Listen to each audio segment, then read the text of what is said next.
안녕하십니까. 이제 4월이 오늘이 3월 마지막 날이죠. 오늘 4월 첫째 주인가요? 네, 오늘이 밖에 보니까 벌써 벚꽃이 꽃망울이 다 맺혔습니다. 다음 주 정도는 활짝 피지 않을까 싶습니다. 세월은 참 지나가죠. 겨울이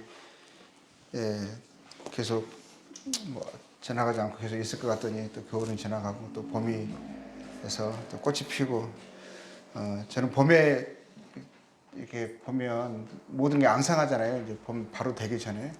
그런데 그 앙상한 그 산에 처음에 그 진달래가 딱 피잖아요. 그 색깔과 그 산 속에 이렇게 뭐랄까 황량한 그런 쪽 진달래 쫙 피어 있으면 너무 반가운 거예요. 너무 예쁜 거예요. 지금 진달래 피우는 것을 보면서 지나가다 볼 때마다 보면 이게 웃음이 지어지더라고요. 지금 행복한 그런 시기인 것 같습니다. 자, 오늘은 야곱의 경배, 그 야곱에 대해서 오늘은 좀 살펴보려고 합니다. 지난번에는 아브라함의 믿음에 대해서 저희들이 봤습니다. 그 야곱의 삶을 통해서 전체 삶을 조금 간략하게 훑어보려고 해요. 야곱의 삶을 통해서 저희들이 교훈을 받기를 원합니다. 히브리서 11장 보면 야곱의 삶을 몇 마디 말로 이렇게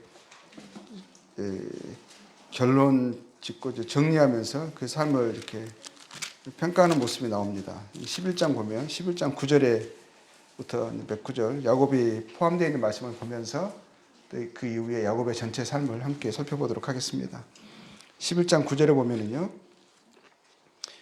믿음으로 그가 이방의 땅에 있는 것 같이 약속의 땅에 거류하여 동일한 약속을 유업으로 함께 받은 이삭과 야곱과 더불어 장막에 거하였으니 이건 이제 아브람을 이제 이야기하고 있어요. 근데 아브람과 함께 동일한 약속을 받고 약속을 유업으로 받아서 이제 믿음으로 거했던 이제 그 아브람의 이제 후손들이 언급이 되죠. 이게 자녀 아들 이삭과 손자 야곱에 대해서 그들이 하나님의 동일한 약속을 받고 약속 유업으로 받아서 이 땅에서 나그네와 행운으로 이제 장막에 거했던 것을 이제 이야기하고 있습니다.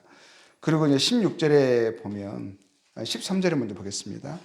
이 사람들은 다 믿음을 따라 죽었습니다. 믿음으로 살았다고 하죠. 그리고 이제 뒷부분에 보면 또 땅에서는 애국인과 나그네임을 증언하였으니 이 땅에서는 믿음으로 살면서 하나님의 약속을 믿는 믿음으로 산 거죠. 그 약속을 유업으로 받았습니다. 그 약속을 붙들고 있습니다. 그 붙들고 믿음으로 살아가는 그의 삶의 모습이 이 땅에서 나그네와 애국인으로 살아가는 모습입니다. 여기서 정착하지 않고 여기에 영원히 거할 것처럼 여기 안주하지 않으면서 그냥 지나가는 믿음의 사람으로서의 어떤 나그네의 삶임을 그 장막에 거주하는 그런 삶을 통해서 그의 소망이 다른 곳에 있음을 그 삶을 통해서 보여줬죠.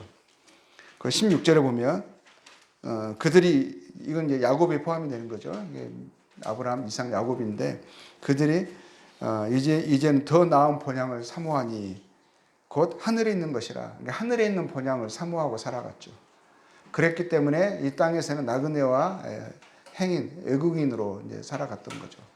그것은 하나님의 약속을 하나님의 말씀을 믿는 믿음을 가지고 있었기 때문에 그 약속, 하나님의 약속을 유업으로 받은 그 약속이 그에게는 기업이 되는 거죠. 그 약속을 따라서 하늘을 소망하면서 살았습니다.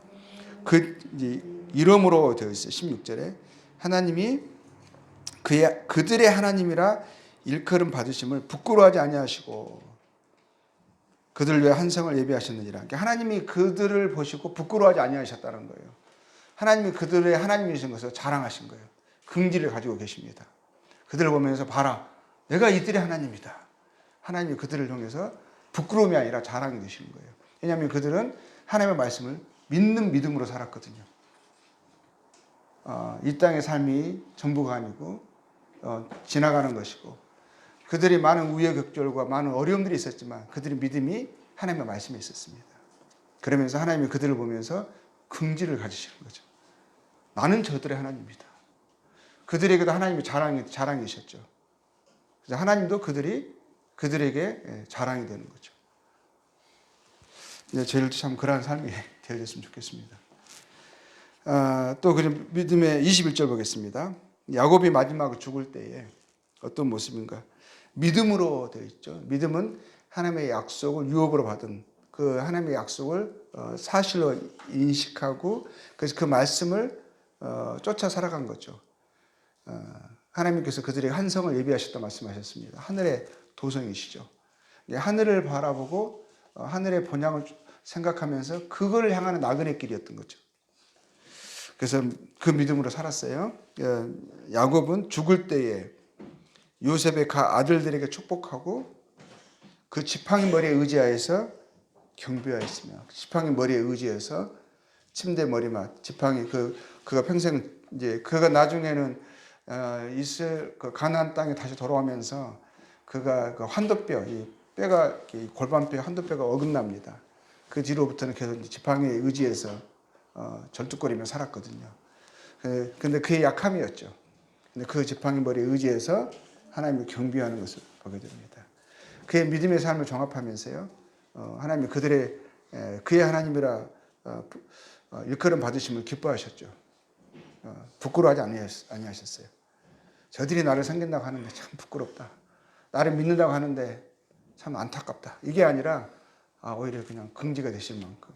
근데 그가 그 믿음 여정을 마치면서 그 하나님을 경배하는 모습이 그의 믿음에 이제 종합된 어떤 그를 드러내면서 믿음의 사람이라는 것을 나타내는 하나의 어떤 상징처럼 사용하고 계신 것을 보게 됩니다. 근데 야곱이 마지막 그 죽기 바로 전에 그 지팡이 침상에서 지팡이 머리에 의지해서 하나님을 경배한 그 모습, 히브리서에서 그의 삶을 종합하면서 그 믿음의 삶을 그것을 이제 요약하면서 했던 그 대목을 함께 보도록 하겠습니다. 창세기 47장입니다. 47장 29절. 야곱이 이스라엘 야곱이죠. 야곱이 새 이름을 받았어요. 그게 이스라엘이라는 이름이죠. 그 사람의 이름이 이스라엘의 시조의 3대 손이죠. 3대죠. 아브라함이 시조고요. 그 다음에 이삭, 야곱이잖아요. 근데 그 사람 이름이 지금 나라의 국호가 되어 있습니다.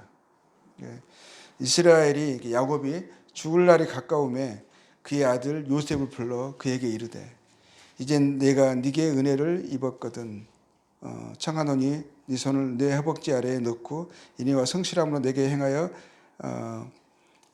애굽에 나를 장사하지 아니하도록 하라 하면서 맹세하게 합니다.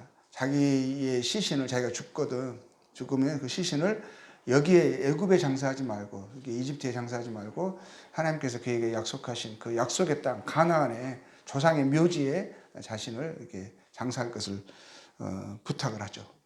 그 맹세하게 합니다. 그래서 30절에 보면 내가 내 조상들과 함께 눕거든 너는 나를 애굽에 메어다가 조상의 묘지에 장사하라. 요셉이 이르되 내가 아버지의 말씀도 행하리이다. 그리고 나서 야곱이 또 이르되 내가 내게 맹세하라 하며 그 맹세하니 이스라엘이 야곱이 일어나세요. 침상 머리에서 하나님께 경배하니라. 침상 머리라고 하지만 이제 이 부분에 또 보면은 지팡이 머리 의지해서라고 되어 있거든요. 침상 머리에서 일어나서 지팡이 머리에 기대고 하나님께 경배합니다. 근데 야곱이요 이제 그 믿음의 삶을 내가 믿음을 지켰으니 하여튼 바울의 고백처럼 참 믿음을 지키고 이제 하나님을 이제 경배하면서 이제 세상을 떠납니다. 이후에 이제 얼마 안 있어서 이제 그 세상을 떠나게 되거든요. 근데 야곱이 이제 이 애굽에 들어올 때 애굽의 바로 왕 앞에 섰을 때 그의 삶을 이렇게 고백했거든요. 47장 바로 앞에 넘겨보면은요. 야곱이 바로에게 아뢰되 나그네 길 세월에 130년이니다. 자기 자신의 삶에 살았던 나그네 길에 대해서 이렇게 말하고 있습니다. 내 나이가 얼마 못 되니 조상의 나그네 길의 연조에 미치지 못하나 뭐라고 표현하냐면 마지막에 내가 험악한 세월을 보내었나이다. 자신의 인간적으로 자신의 삶을 돌아보면 참 험악한 삶이었었어요. 참 고생이 많았던 행복했던 시간보다 눈물 흘렸던 시간이 많은 고난의 삶이었습니다. 그래서 험악한 세월을 보냈다 그랬거든요. 그런데 하나님이 그 야곱의 삶을 보면서 내가 저의 하나님인 것을 부끄러워하지 않는다 하셨고요.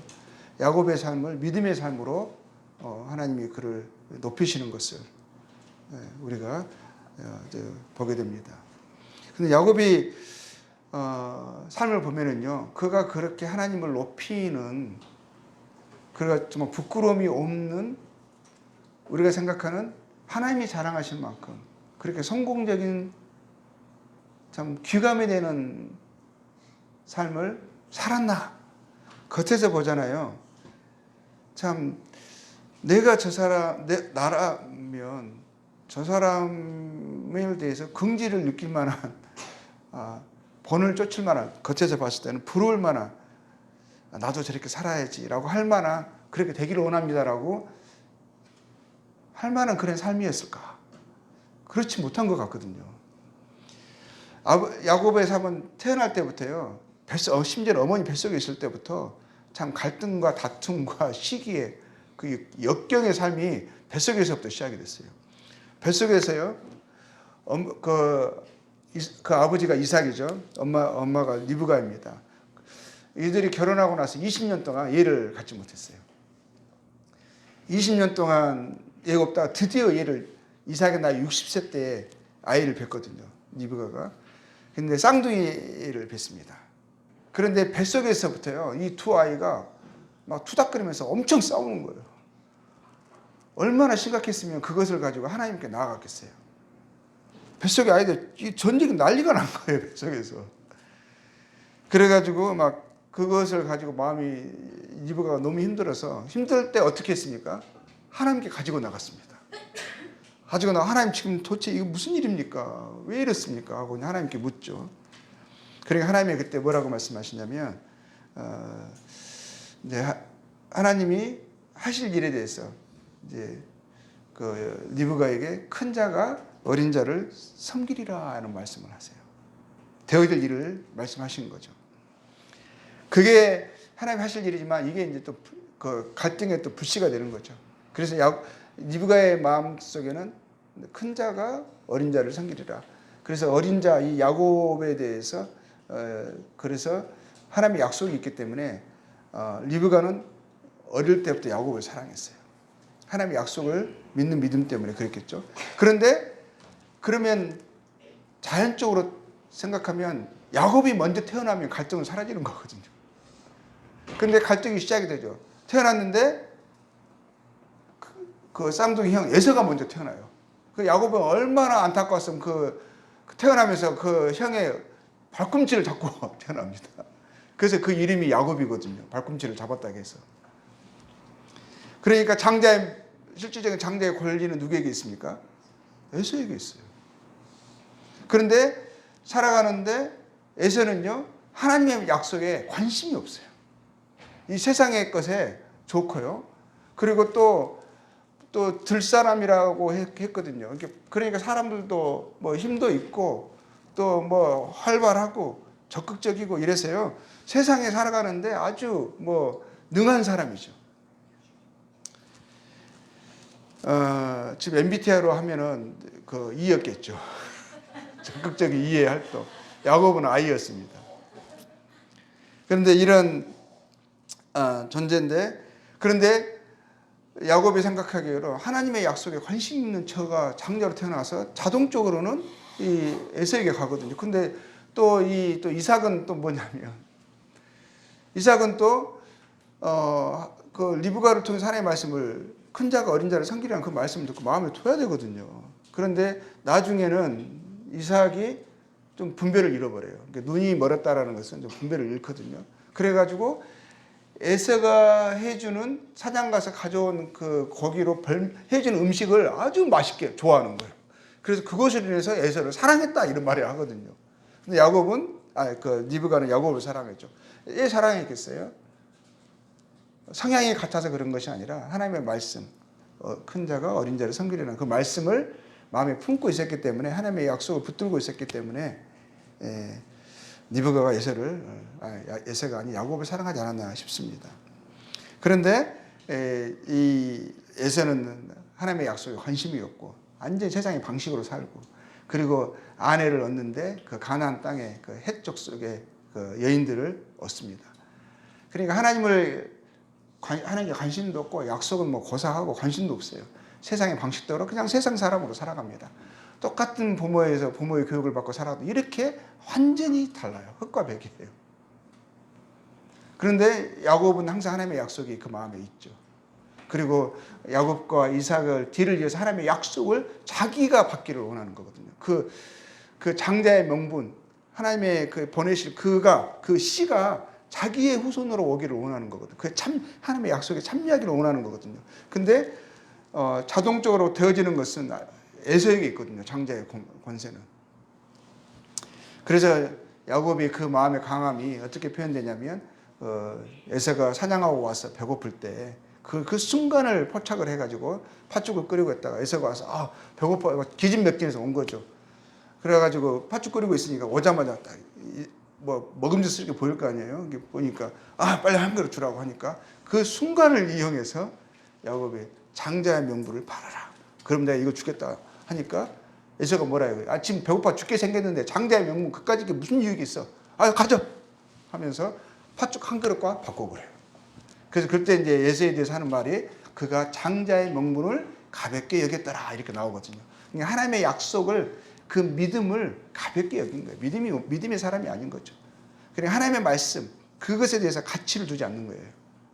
그것이 표현되고 있는 거거든요. 근데 그때 나중에 이제 또 어떤 일이 있냐면 이삭이 거의 죽을 병에 걸렸는지 지금 곧 있으면 죽겠다 싶은 거거든요. 그래서 이삭이 뭐냐면 죽을 날이 가까웠다 생각해가지고 자식들에게 이제 축복을 해야 되는데 장자의 축복을 내려야 되는 거거든요. 그래서 에서에게 뭐라 하냐면 네가 사냥해서 가져와 별미를 만들어라. 그러고 나서 내가 그것을 먹고 내가 마음껏 너에게 축복하겠다 하거든요. 그 축복은 하나님의 축복이거든요. 예언이 담겨있는 축복인데 그래서 에서가 사냥하러 간 사이에 엄마가 그걸 들었거든요. 엄마는 이 하나님의 약속이 야곱에게 있는 거거든요. 큰 자가 어린 자를 섬긴다고 했거든요. 그래서 어떻게 하냐면 지금 그때 야곱이 이삭은 눈이 먼 상태에 있어. 눈이 거의 보이지 않아요. 그래가지고 지금 에서의 특징은 털이 많거든요. 그 양털처럼 막 이렇게 털이 많아요. 양처럼. 그리고 근데 야곱은 민둥이에요. 그러니까 어떻게 했냐면은 어린 양을 잡아가지고 저기 엄마가 한 거거든요. 리브가가 그 아버지 축복을 받게 하려고 양을 잡아가지고 별미를 만들고요. 그 옷으로 양 새끼여서 그 손이 살이 보이는 부분만 한 다음에 아버지 앞에 가게 합니다. 그래가지고 내가 사냥을 해서 하나님이 짐승을 때에 맞게 합당한 빨리 잡게 하셔가지고 그것으로 내 별미를 가지고 왔습니다. 아버지 나에게 축복해 주십시오 이럽니다. 그러니까 이삭이 듣기에는 목소리는 아무리 야곱이 흉내를 내면서 이삭의 목소리를 흉내를 낸다 할지라도 알잖아요. 색깔이 있잖아요. 목소리는 야곱인데 가까이 와보라고 하고 이제 만져보니까 털이 무성하거든요. 몸은 야곱인데 에서인데 목소리는 야곱이네 하면서요 축복을 해요. 하나님의 축복을 합니다. 축복이 딱 끝나고 오니까 에서가 그 뒤에 이제 막 오거든요.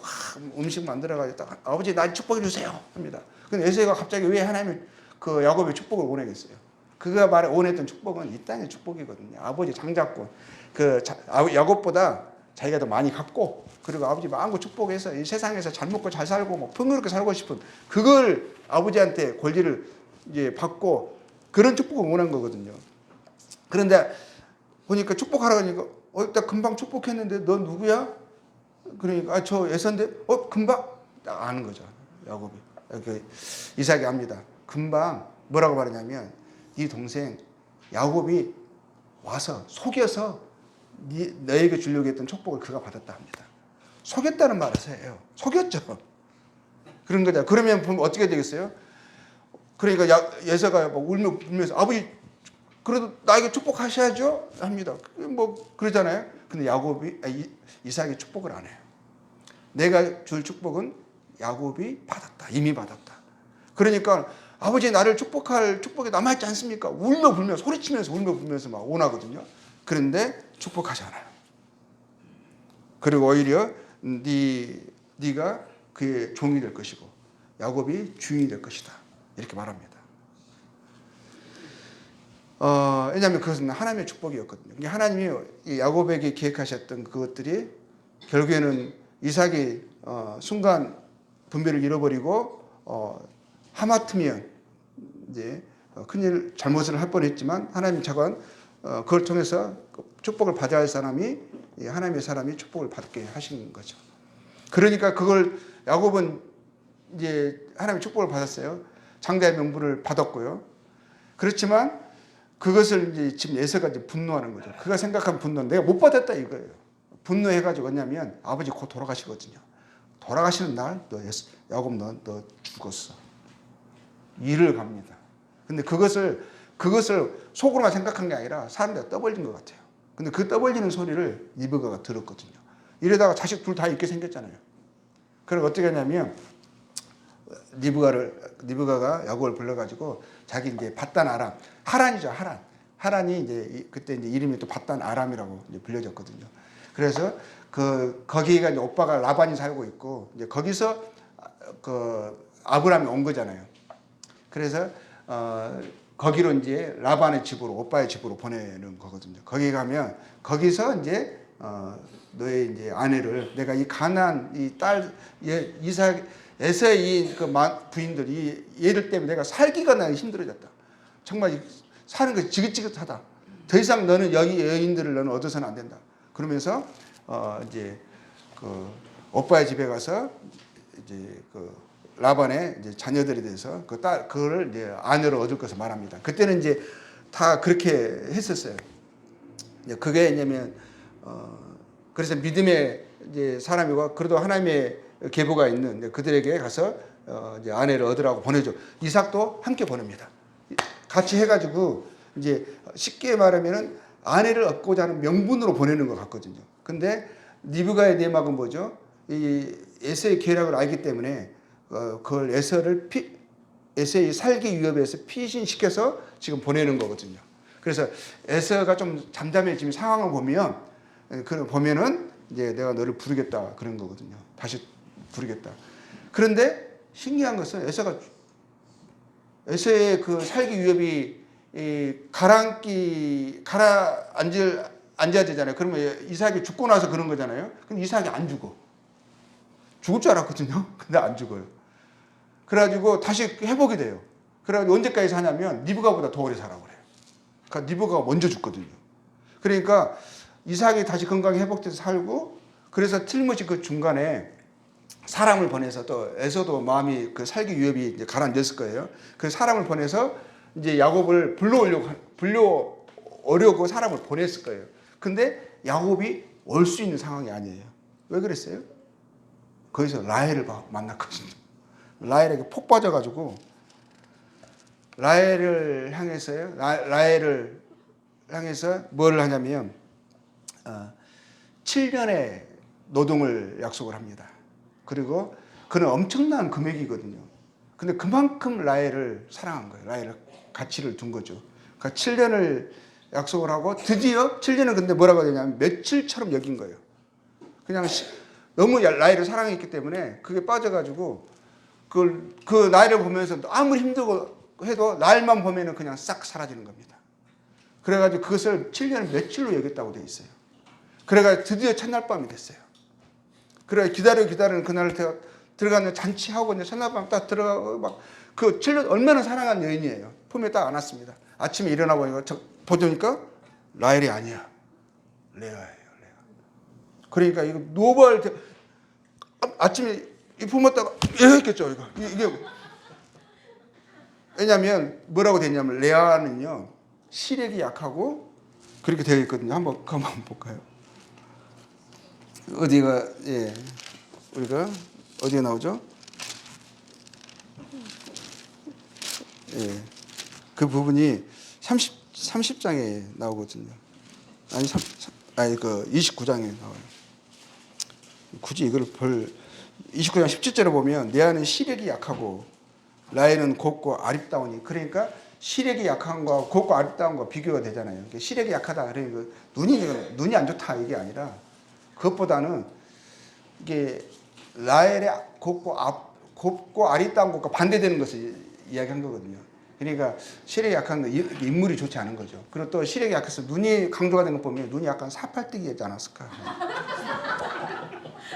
그러니까 비교가 되는 거잖아요. 그러니까 딱 안 예쁜데 너무 라헬은 너무 예쁜 거야. 그리고 이제 그 예모적인 것도 있고 또 라헬이 또 뭐냐면 라헬이 야곱이 도망쳐서 밧다란에 들어오자 제일 먼저 만났던 사람이 라헬이거든요. 라헬이 그때 아버지 양을 치고 있었어요. 그래서 그 양을 물 먹는 걸 도와주게 하면서 라헬을 만났거든요. 라헬이 단순히 예쁜 것만 아니라 그 집안일에 대해서 또 부지런하고 성실한 그런 모습이 있었을 거예요. 그런데 그래서 이제 그 라반에게 외삼촌 라반에게 가서 이게 무슨 일이냐고 왜 라헬이 아니라 레아냐고 막 그랬겠죠. 막 그러니까 뭐라고 말했냐면 우리 마을 우리 지역의 풍습은 동생을 먼저 보내지 않는다. 그래서 네가 라헬을 얻고 싶으면 그래서 큰 아이가 먼저 보내고 나서 이제 라헬 둘째로 갈 수 있는 거다. 그럼 내가 둘째로 라헬 또 줄 테니까 또 7년을 일하라고. 그러니까 엄청난 금액을 요구하는 거거든요. 그러니까 14년을 진짜 종살이 하는 거예요. 완전히. 근데 이 라반이 완전히 욕심꾸러기거든요. 완전히 그냥 욕심꾸러기가 돈에 눈 멀어간 자식은 뭐가 없어. 자기 재물만 쌓는 거예요. 혈안이 되어 있는 사람이거든요. 그래서 14년을 하거든요. 그러니까 지금 야곱이 어떻게 된 거죠? 삶이 더 복잡해져 버렸어요. 라헬을 사랑하는 그 사랑이요. 그것 때문에 아내 없고 아내들이 지금 2명에다가 또 자식 경쟁으로 인해 가지고 또 그 아내들이 시종까지 해가지고 자식 경쟁하고 하면서 라헬이 사랑하는 여인이 아이를 못 낳는 거예요. 그러니까 라헬이 다른 아내들은 자식들 퐁퐁퐁 계속 낳고 있는데 자기는 못 낳으니까 나이로 아이를 낳게 하라 그러니까 야곱이 내가 하나님이야. 내가 어떻게 낳게 하냐. 그러고 하는데 라헬이 미치는 거죠. 그런데 그러다 보니까 여인들끼리 싸움이 일어나고 자식 경쟁이 일어나고 이런 상황이거든요. 근데 드디어 라헬이 아들을 낳았어요. 그 아들이 누굽니까? 요셉이에요. 요셉. 11번째 아들을 낳았어요. 그런데 지금 자식을 낳았는데 남은 보이고 자기께 소유가 없어. 근데 그때 하나님 말씀이 임합니다. 왜냐하면 라반의 아들들이 보니까는 이제 어떤 자식 있는 재물이 없었잖아요. 그러니까 그때 하나님이 뭐냐면 야곱에게 이제 가나안 땅에 돌아갈 것에 대한 부담이 생기고 그런 말씀을 임해요. 근데 소유가 없어요. 소유가. 그래서 이제 나의 품삯을 정해달라 해가지고 이제 품삯을 정하는 과정에서요. 만약에 그러니까 그때 이제 확률적으로 적은 게 전박이 태어나고 이런 거 다 양이 하얗잖아요. 그러면 전박이라든가 얼룩진 거라든가 이런 게 있으면 그걸 네가 가져 이렇게 합니다. 근데 다음에 새끼가 나잖아요. 그러면 간혹 가다 한두 마리 태어나는 것입니다. 태어나는데 전박이 가져 하면은 그 다음에 태어나야 되는 다 전박이야. 그 다음에 안 되겠어. 그거 바꿔. 얼룩진 거 하라고. 그럼 다 태어나면 다 얼룩진 거야. 그러니까 갑자기 6년 안에요. 이 양들이 많아져 버리는 거예요. 그러니까 아들들이 그 라반의 자식들이 이제 시기하는 거야. 그러고 얼굴이 안 좋아. 라반도 안 좋고 지금 자식들이 안 좋아요. 그래서 뭘 하게 하냐면 그때 이제 하나님 말씀이 임하고 이제 떠날 것을 이야기하는 거죠. 그래서 급히 어떻게 하냐면 야반 도지에서 가야 되는 상황인 거예요. 상황이 너무 안 좋은 거예요. 야반 도지에서 가는데 나중에 7일길을 갔거든요. 그럼 이 정도 충분히 떠나는 거잖아요. 그리고 자기 소유를 가지고 떠나는 거잖아요. 그런데 이 라반이 추격이 와요. 추격이. 무서운 3일길을 추격이 오는 거예요. 그거 딱 잡아요. 근데 목적이 뭐냐면 해하려고 한 거거든요. 해하려고. 자기 자식들이고 다 손주질이잖아요. 그런데 원래 목적은 해하려고 왔어요. 근데 하나님이 그 전날에 라반에게 꿈속에 나타나서 야곱에게 함부로 말하지 마라. 경고를 하시죠. 그래가지고 라반이 그 다음날 딱 야곱을 만났는데 라반이 이제 야곱에게 함부로 하지 못해요. 그럼 6일을 모면했잖아요. 지금 계속 그런 상황이거든요. 계속 갈등과 문제와 다툼 속에 있었어요. 그러나 드디어 이제 20년을 섬긴 거거든. 20년. 그러니까 엄마가 중간에 야 이제 괜찮아 와 아버지 살아계셔 애서 괜찮아 오라 해도 올 수가 없어요. 나이를 두고 갈 수가 없잖아요. 올 수가 없는. 그래서 그 사이에 어머니가 돌아가셔 버렸어요. 어머니가 살아생전에 보지 못했어요. 그러니까 그 생각해 보세요. 갈 수도 없는 상황. 그래도 그 마음이 라이얼로 채워진 거죠. 그런데 이제 가는데 결국 야반도주로 오는 거예요. 그런데 죽이려고. 그런데 겨우 또 하나님이 위기를 모면해가지고 라반을 피했단 말이에요. 이제 가는데 가나안 이제 유프라 그 강을 넘어가지고 가나안을 가까이 오는 상황에 이제 오는데 어냐면 에서가 자기를 맞으러 온대. 400명의 남자를 입고 그 군대거든요. 400명 사람 끌고 온다는 그 뭐겠어요? 죽이려고 오는 거죠. 400명.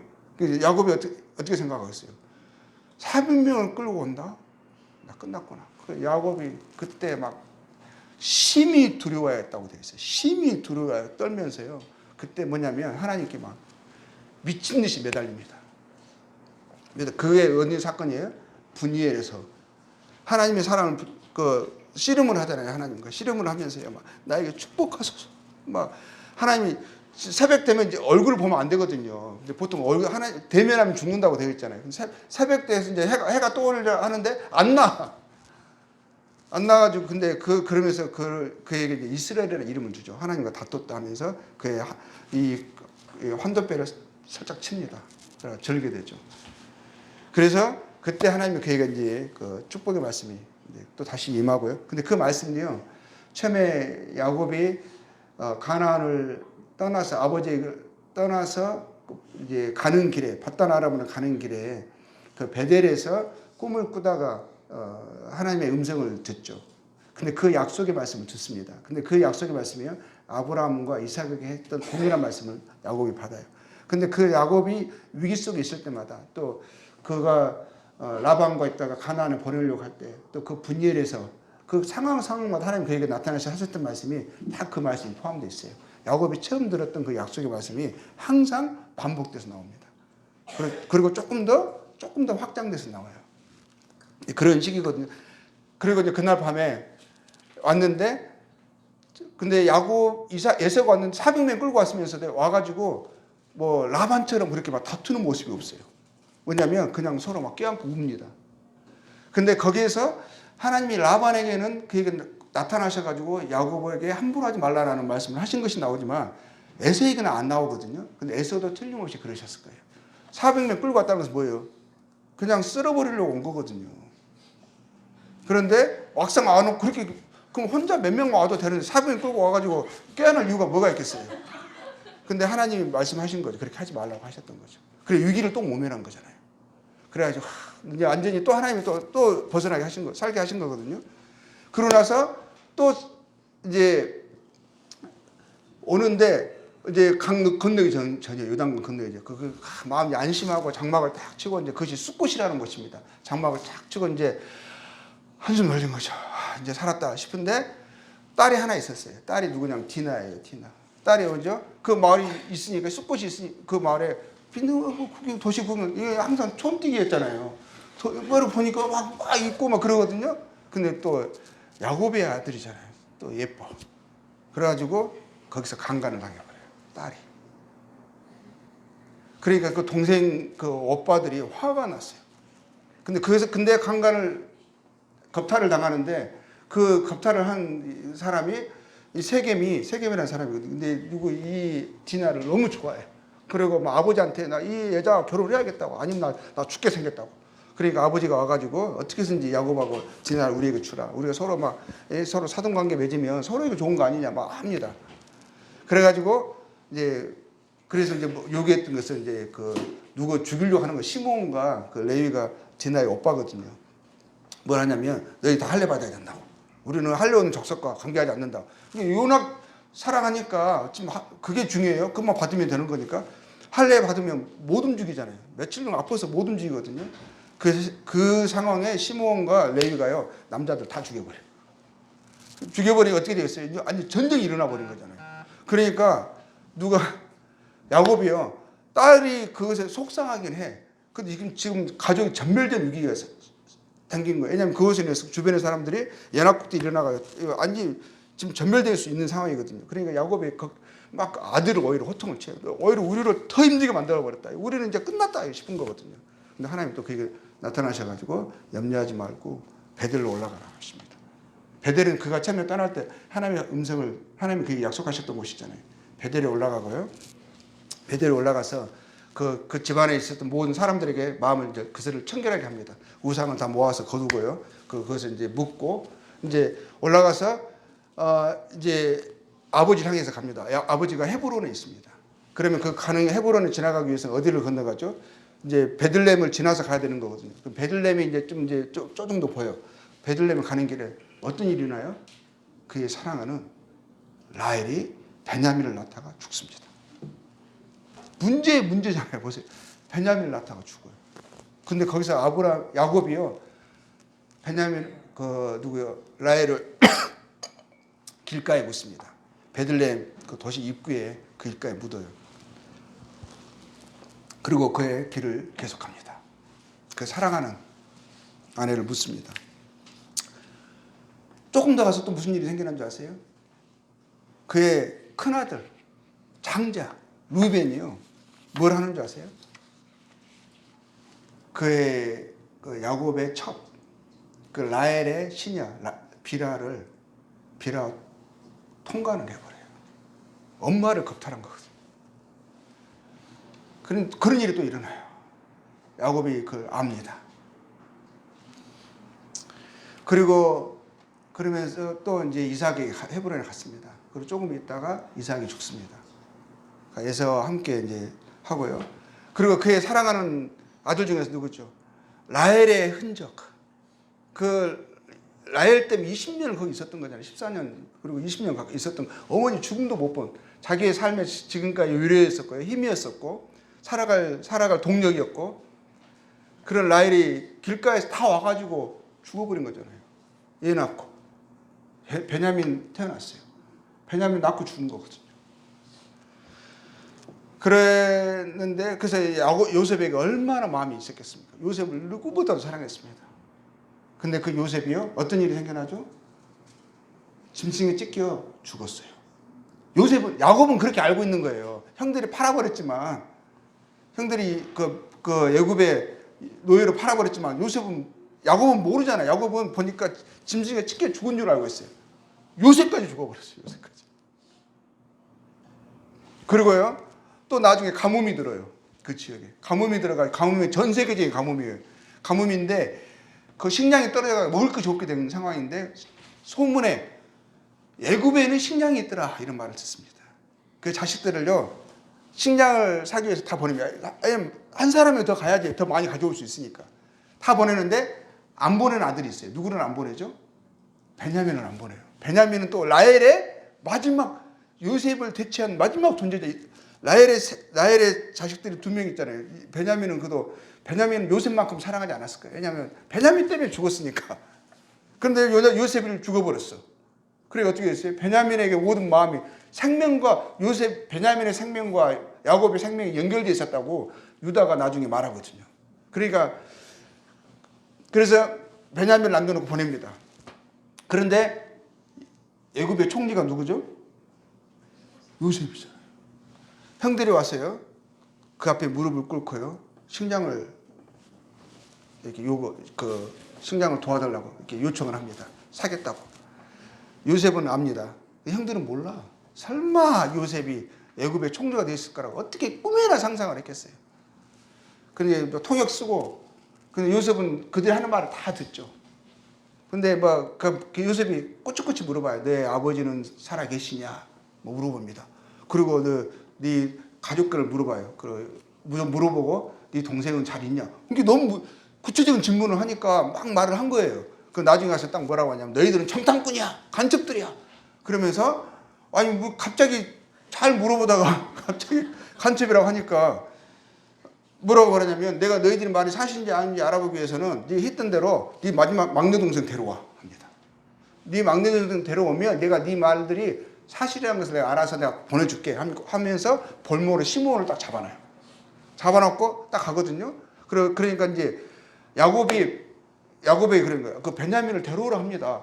뭐하러 쓸데없이 베냐민 이야기를 해가지고 막 그러니까 아니 안 말할 수 없었다. 구체적으로 물어보는데 피할 수가 없었다고. 그러면서 막 루벤은 또 걔가 아버지한테 실수한 게 있잖아요.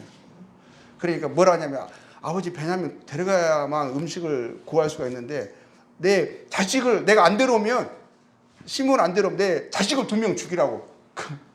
그게 말이 돼요. 그러니까 걔는 들은 척도 안 해요, 아버지가.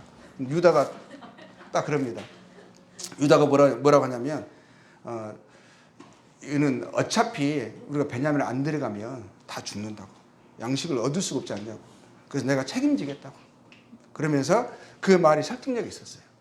그래서 결국에는 뭐냐면 야곱이 베냐민을 보내면서 내가 자식을 잃으면 잃으리라 하면서 보냅니다.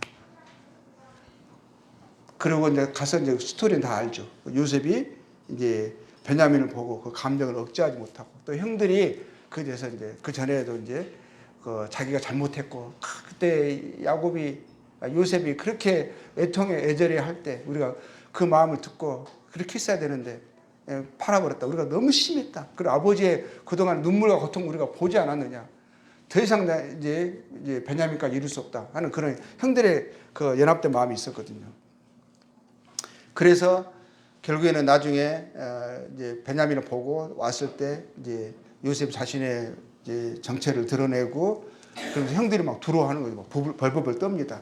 그런데 이 모든 것은 하나님이 하신 거다 하면서 우리의 생명을 살리시려고 그 일을 통해서 많은 사람들의 생명을 보존하게 하시려고 나를 먼저 보내신 것이다. 너희들이 나를 팔았지만 그것 때문에 두려워하지 말고 하나님이 하신 일이다 하면서 이제 그들을 이제 품죠. 받아들이죠. 참 이것도 쉽지 않은 일인데 요셉은 그렇게 해요. 그는 하나님의 사람이었어요. 그리고 아직 가뭄이 5년 남은 거거든요. 그리고 그 수레를 보내서 야곱을 애굽으로 부릅니다. 야곱이 요셉이 살아있다는 소식을 들어요. 그리고 처음에는 믿기지 않죠.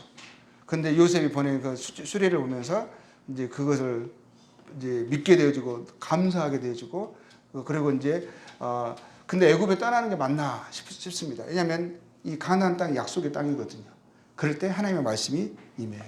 내려가라고. 그리고 거기서 큰 민족을 이룰 것이고 내가 반드시 장담해서 다시 이 이스라엘 민족을 다시 가나안에 드릴 것이다. 또 약속을 주시면서 요셉이 네 눈을 감길 것이다. 이렇게 하십니다. 그래서 야곱이 내려가요. 내려가고 마지막 이제 스토리가 그리고 마지막에 이제 그 지팡이 머리에 의지해서 거기서 이제 한 17년 정도가 있어요. 지팡이 머리에 의지해서 마지막 하나님께 경배하고 그 자녀들을 축복을 합니다. 축복할 때요. 축복할 때 이제 우리가 한번 그 부분을 보면 마지막 죽기 전에 바로 축복하는 거 자식들에게 거기서 49장에 보면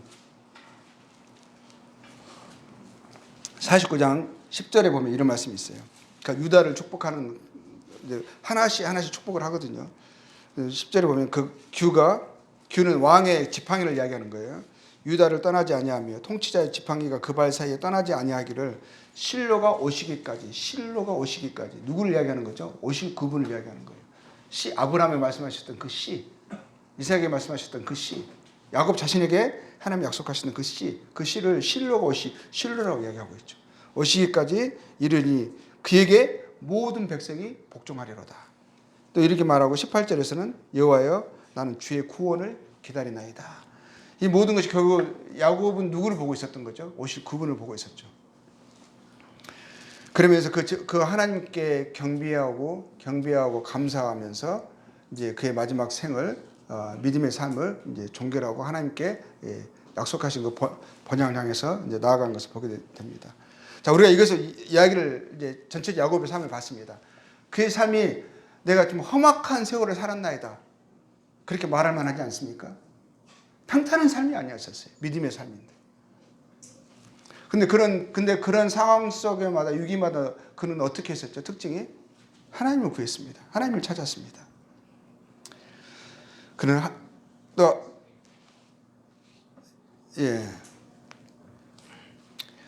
이제 우리가 이제 여기서 보게 되면 야곱은 처음부터 하나님 어렸을 때부터 큰 자가 어린 자를 섬기리라. 그리고 베델에서부터 또 하나님의 말씀이 그에게 또 임했고요. 근데 그 말씀이 계속적으로 반복되거든요. 중간중간에. 경배할 때도 그 말씀이 반복이 됩니다. 그러니까 처음에 하나님이 주셨던 그 약속의 말씀이요, 그게 시작이었고요, 과정이었고 끝이었던 것을 보게 됩니다. 우리도 하나님의 우리에게 주셨던 그 약속의 말씀, 우리 주 예수 그리스도에 대한 그 말씀이 우리의 시작이고요, 우리의 과정이고 우리의 끝인 거예요. 계속 그 약속을 상기시켜 주시는 것이거든요. 그 약속을 붙들고 의지하는 것이거든요. 야고보는 믿음이요, 하나님이 주신 그 약속의 말씀에 그것을 끝까지 붙드는 게 있었거든요. 하나님은 위기마다 그를 나타나셔서 믿음을 복돋으시고 그를 다시 새롭게 하시고 굳건하게 하시는데, 하셨던 말씀을 다시 기억나게 하시는 것이거든요. 다시 그 말씀을 반복하시는 것이었거든요. 그래서 우리에게도 하나님의 약속의 말씀이, 처음에 주셨던 그 말씀이 우리를 더 시작하게 하셨고, 그 말씀 믿는 믿음으로 시작했잖아요. 그래서 우리를 굳건하게 하시고 우리의 삶을 마지막으로 우리의 경배의 클라이막스가 그 말씀인 거죠. 그래서 이것을 삶의 여러 문제와 과정 속에서 실질적으로 경험하는 것이고, 그것이 내 것이 되게 하는 것이에요. 근데 에서는요, 그는 하나님의 말씀을 들었잖아요. 그럼 에서는 듣고 또 가졌고 기회가 있었지만은 그것을 가볍게 여겼고요.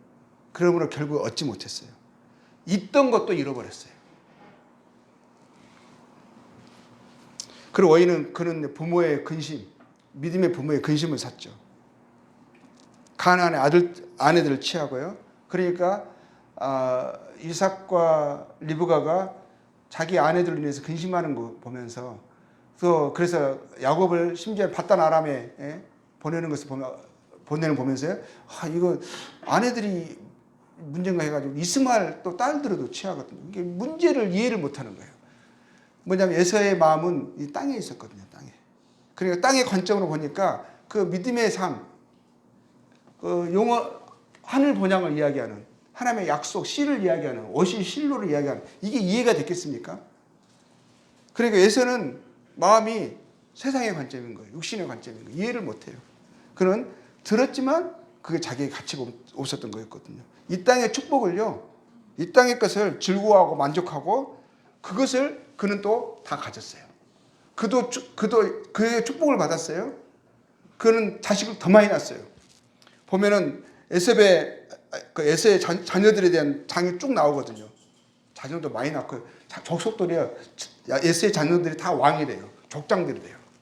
더 풍성해요. 그들은 누렸어요. 그렇지만 땅의 것이거든요. 근데 하나님은 그것을 복이라고 말씀하지 않으세요. 그건 저주고요. 그가 내버려둬요. 하나님은 그 삶을 괴롭게 하지 않으세요. 풍요로워요. 만족스러워요. 근데 야곱의 삶은 하나님이요, 괴롭게 해요. 괴롭게.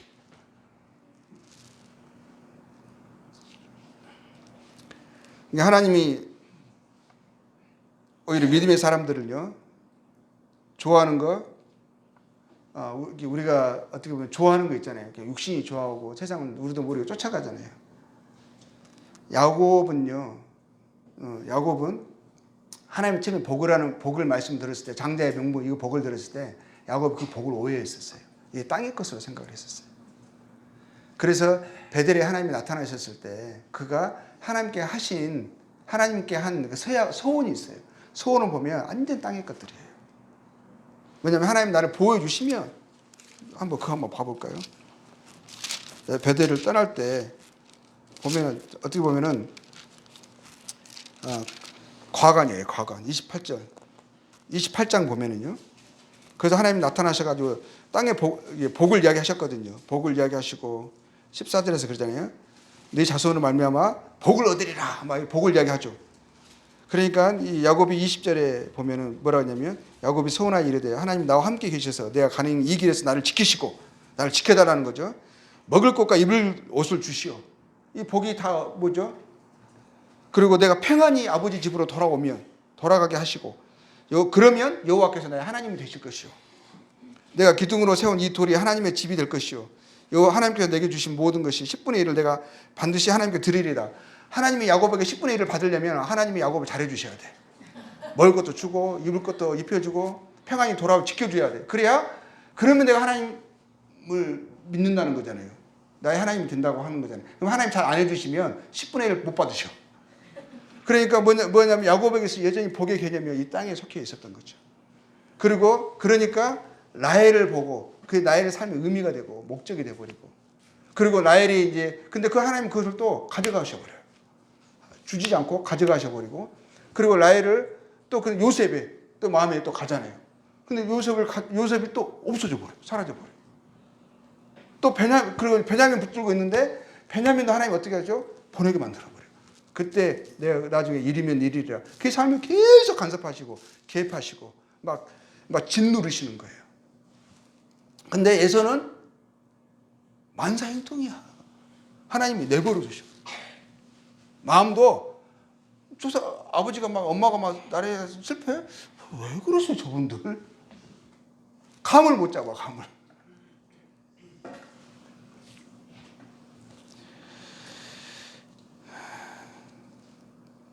이제 우리가 이제 실제적인 적용으로 이제 시간이 많이 지나고 그래서 제가 오늘은 좀 이상하네요. 보통 40분을 넘으면 안 되는데 지금 하나님의 약속의 말씀을 붙들어야 한다. 이 스토리를 야곱의 전체 삶을 이야기하려고 그러니까 좀 시간이 많이 걸렸습니다.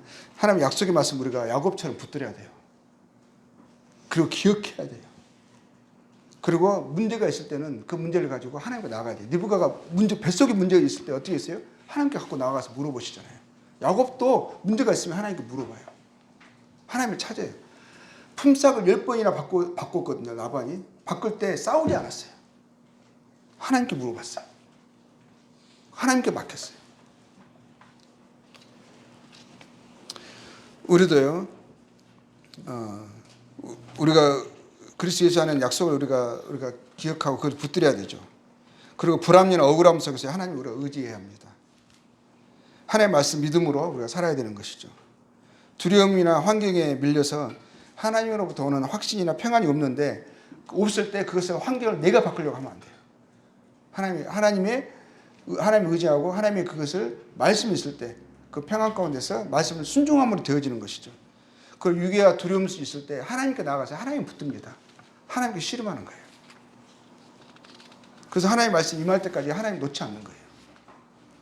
그것이 하나님께서는 왜 그래가 아니라 그게 자랑인 거예요. 그게 하나님 원하시는 거예요. 우리가 하나님을 붙들고 있기를 원하시는 거예요. 근데 그러면 내 삶의 약함이 드러납니다. 한두 배가 꺾이게 되고요. 절 수도 있어요. 근데 그 약함이 아닌 거예요. 하나님 의지하는 약함이 강함이 되는 것입니다. 그래서 결국 하나님 우리 삶에서 뭘 하시는 거예요? 우리 삶의 라헬과 요셉을 끊으시려고 하는 거예요. 육신적인 것, 정욕적인 것, 그 나의 우상들이요. 결국에는 그것들이 뭐예요? 내가 그것에 연연하고 매어 있으면 그것이 나를 결국 괴롭힙니다. 그리고 문제를 만들어내요. 결국 내가 의지하고 있는 것들에서요, 우상에서요, 그것들에서 그것이 나의 삶의 의미가 되서는 안 되고 목적이 되서는 안 되고 그것이 나의 살아갈 힘과 동력이 되서는 안 되는 것이거든요. 그것을 끊게 하셔서 그것이 우상에서 벗어나서 하나님께 나아가게 하시고자 하시는 거예요. 하나님을 사랑하고 경배할 때 나의 존재가 완성되는 거예요. 하나님이 우리가 그런 존재가 되게 하도록 우리를 내버려두지 않으세요. 하나님의 사람들을요 내버려두지 않으세요. 그래서 야곱처럼 그 삶의 문제가 일어날 때 왜 하나님 나만 이렇게 하시나가 아니라 하나님이 사랑하셔서 그런 거예요. 우리 삶을 짓누르시는 거예요. 우리 안에 있는 그 진액들을 옳지 않은 찌꺼기들을 빼시려고 하시는 거예요. 나의 삶에서 우상을 걷어내시려고 하시는 거예요. 그래서 우리를 변화시켜 나가시려고. 고린도서 1장 28절에 각 사람을 구원하고 가르치고 그래서 그리스도 안에서 완전한 자로 세우려 하신다고 하셨거든요. 결국 어떻게 되어야 하냐면 하나님이 나의 라헬이 되셔야 해요. 무슨 말씀인지 알겠어요? 하나님이 나의 요셉이 되셔야 하는 거예요. 근데 내가 하나님 아닌 다른 것을 라헬을 품어버리잖아요. 그럼 아침에 일어나 보니까 그 라헬이 레아가 되어 있습니다. 그래서 우리를 항상 배신하고 우리를 실망시켜요. 내가 요셉을 품으려고 하잖아요. 요셉을 내가 하려고 하잖아요. 요셉이 사라져버려요. 그것은 나의 마음을 빼앗을 만한 존재가 돼서는 안 된다는 거예요. 근데 그것은 나의 우상이고 하나님으로 멀어지게 하는 것이고 나를 불안전하게 하게 하는 거예요. 그래서 하나님이 그래서 우리 삶 가운데 열심으로 개입하셨어요. 짓누르셔서 하나님의 나의 라헬이심을, 하나님 나의 요셉이심을 알게 하시려고 계속적으로 나의 삶 가운데 간섭하시는 거거든요. 하나님 우리의 사랑과 경배를 받으시기 합당하신 분이세요. 야곱의 험난한 삶이 복이 되었으면 그 삶이 복이 되는 거예요. 복이 되었으면 결국은 그의 빈 마음, 하나님이 아닌 다른 것에 강탈된 그 마음이 결국은 하나님으로 채워지고 하나님의 그의 사랑과 경배에 참되고 유일한 대상이 되게 하시려고 하나님 계속 그의 삶 가운데 간섭하시고 개입하셔서 그것을 이제 양육하시는 거예요. 양육. 근데 이스마엘이나 에서나 라반은 어떻습니까? 그 삶에 개입하지 않으시잖아요. 내버려 두십니다.